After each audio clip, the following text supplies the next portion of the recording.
Vance has turned this kind of permissiveness almost into a kind of principle and political philosophy where he says, I do engage with the fringe. I'm plugged into these weird right-wing subcultures. And that's a good thing. And, it's just interesting the way that philosophy is running up against this coalescing messaging by the Democrats calling him weird, because in many ways he has embraced that label.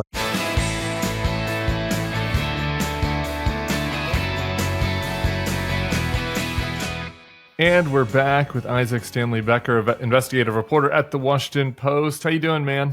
Good, Tim. Thank you. We were just discussing in the green room. I think our last encounter might have been at Carrie Lake's Victory Night party that turned out to be a Victory Night party in Arizona. Time is flying.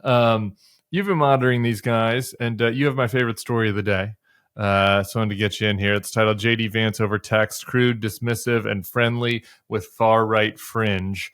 And you got, I guess, a series of signal messages between him and Charles Johnson. Is that correct? That's right. All right. So I'm just going to start by interviewing myself, if you'll indulge me. This is not typical, good hosting material, but I feel like I need to get this on the table. For folks that read my book, I know Charles C. Johnson very well. Back in the day, back when I was an Oppo man, we used to kind of trade tips, trade material. He was deep in the alt-right, even maybe before alt-right was even a popularized term in Bannon world. At the time I was kind of a moderate Republican working for more moderate candidates. And so, occasionally we would have common foes in Republican intra-party fights, or sometimes Democrats. And so Charles and I had a relationship for a while where we would trade info. I'd give him stuff for his crazy fucking blog. And it was maybe the thing that I expressed the deepest regrets over in the book. He ended up burning me. Anyway, long story short, people can read the book, they know the whole story of me and Chuck. But to sum it up, I mean, he was like the MAGA alt-right even before it was real. He's about my age, kind of came up in the Bush years and was just this radicalized, frankly, a lot of times dabbling with the sort of white supremacist world, activist and quasi-journalist, and he broke a lot of fake news. He broke a couple real stories, and so I give that background because that is all known now. When I started to talk with him, he was just kind of a weird gadfly. I stuck around with him way too long, but we all know that he is a conspiracy monger and in bed with the alt-right. And now he claims that he's an FBI informant. And yet J.D. Vance, while he's senator, this is not 2016, while he's senator, is signaling back and forth with him. How's that for a summary? Do you have anything to add? No, I think that final point that you made is what I would pick up and start with, which is, many stories I've done, you'll get text messages, private messages leaked from a politician or something, but oftentimes it'll be from 10 or 15 years ago, or old emails before they were in their current role, when they were being much less careful about their associations and their communications. This was while he was a sitting U.S. senator. It was 2022, November 2022, that moment when we were talking about when we were last in Arizona with one another, until the weeks before he was picked as Trump's running mate. So this is current, present day J.D. Vance. And as you also say, it's with all of this information about Charles Johnson very much known and very much public.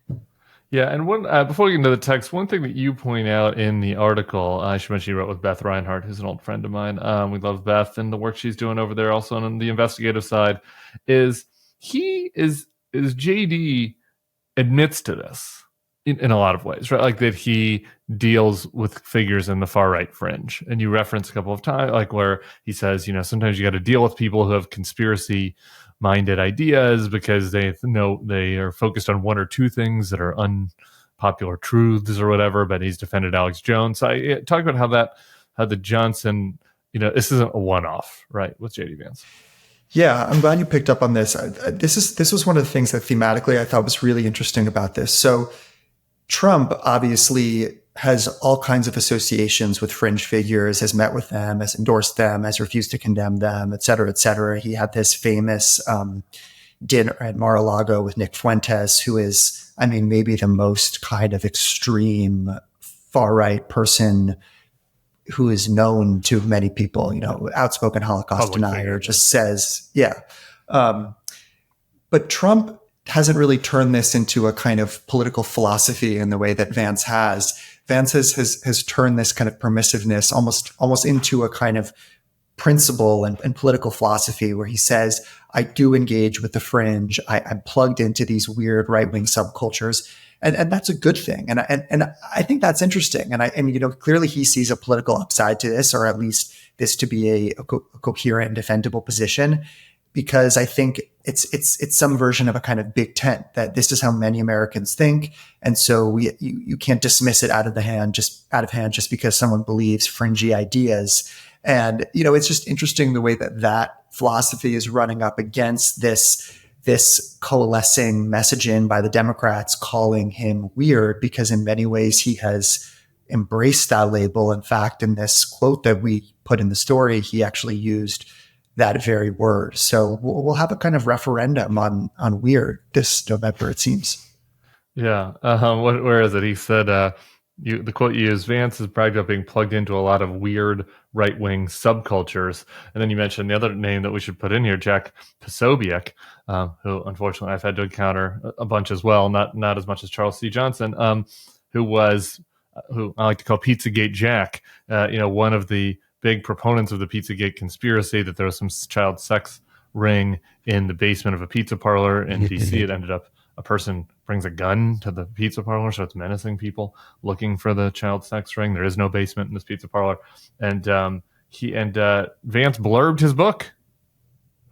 It's not like Vance just hangs out with them. Like, he blurbed the book after Pizzagate. A book that calls liberals or progressives subhuman. So the content of the book also matters. I mean, it's particular views that Vance is endorsing. I mean, it is surprising. And I of course, we published this piece just as Harris was rolling out Walz as her VP pick, and we're doing lots of background reporting, research, accountability work on Walz, and would absolutely, if our reporting yielded similar types of messages, publish them. And I was trying to think about what the parallel would be. I mean, the type of figure who Walz would be communicating with, that would be a parallel. And it's kind of stunning to consider. And you have to think that it would be immediately disqualifying if, as an elected official, he were engaged in a long-running text exchange soliciting the views of an equivalent figure on the left. Yeah, doing the pro-Hamas stuff or something. I don't even know, right? Like what that would be. Okay, let's talk about these exchanges with Chuck. There is the weird, and then there's the policy. So let's focus on the policy first. Ukraine is the one that stands out to me. I mean, J.D. Vance apparently is saying to this Chuck Johnson that he doesn't even take calls from people that are affiliated with Ukraine or want to make arguments to him for defending Ukraine. Talk about that. Yeah, we led with this quote because this is really the one that jumped out to me when I was first looking through the messages. Vance has made it's no secret that he does not support U.S. assistance to Ukraine, and there's a policy disagreement about that within the Republican Party and within the country at large. What really struck me was the way that he talked about this and the possible future vice president not saying he doesn't support U.S. assistance, but saying he will not take calls from high-level officials in an allied country. That's a remarkable thing to say about an allied country in the midst of a war with Russia. So it's a striking thing to say, and the way he described the appeals for assistance, using extremely profane language to talk about the specifics of the requests for F-16s. So I thought that added a lot of important context about the nature of his foreign policy views. Yeah, the context is also funny in that, like, I won't even take a call from our ally to talk about a very serious national security issue. And I'm saying that in a text. I will have freewheeling text exchange with a alt-right or formerly alt-right gadfly who claims to be an FBI spook.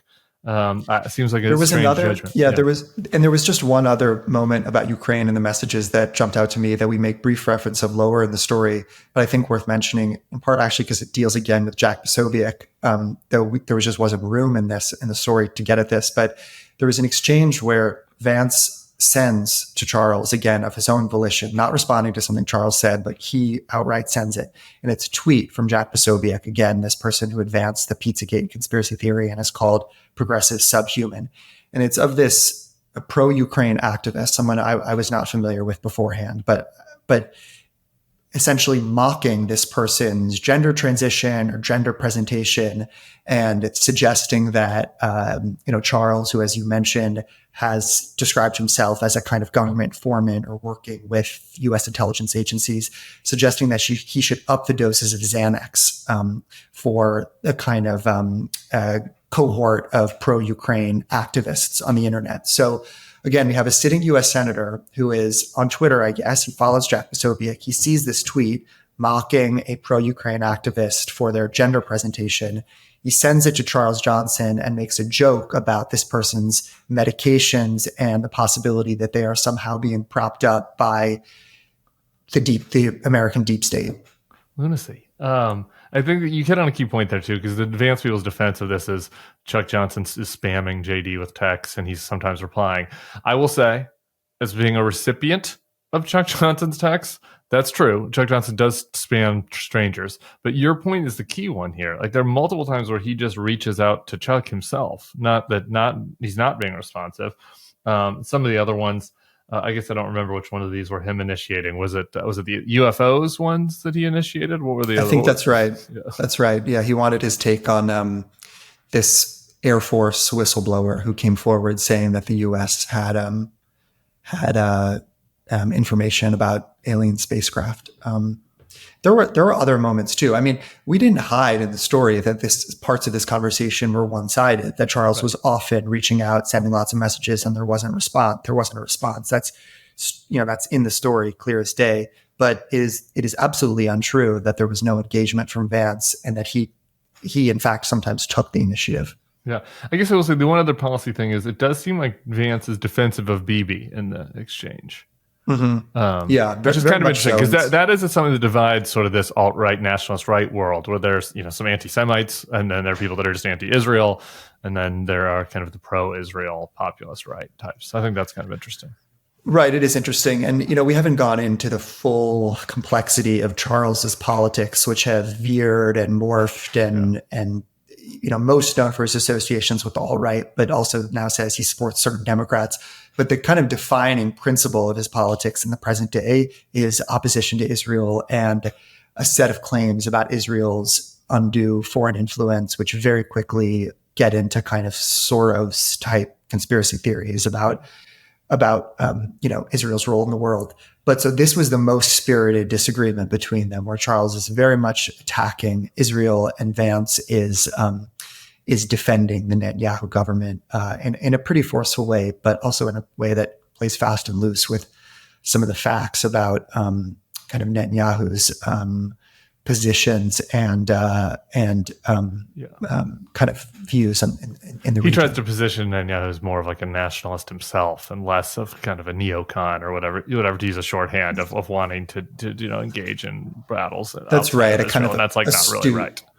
Yeah. Kind of an astute tactician who's actually trying to prevent regional conflict when in fact Netanyahu, eagerly supported the U.S. invasion of Iraq, has supported regime change in Iran. So he's off on some of the facts here. Yeah, there are some other exchanges also about conspiracy theories, Epstein and such. But is anything else that stands out? I mean, obviously you have sometimes limits in the paper. Was there just anything about kind of the nature of the exchange or how often it was happening or things you didn't have space to get into that's worth kind of sharing?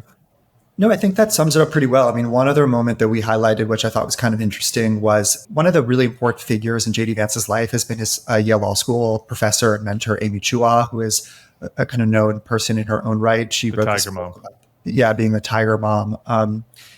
And as I understand, continues to be supportive of him and proud of her mentorship of him, though she has not engaged much, has not spoken about this and declined to comment for our piece. But there's this odd moment because, again, you have to understand a lot of this exchange is Charles kind of saying that there are malign Chinese and Israeli interests everywhere and acting on Vance. And in one of these moments, Vance pushes back on an assertion by Charles that he is beholden to Chinese interests by saying that Chua doesn't tell him anything. And in fact, he doesn't even know another Chinese American, which would be a sort of surprising fact if that were true about a sitting U.S. senator, a Yale Law School graduate, an Ohio State graduate, and a 40-year-old person living in the United States.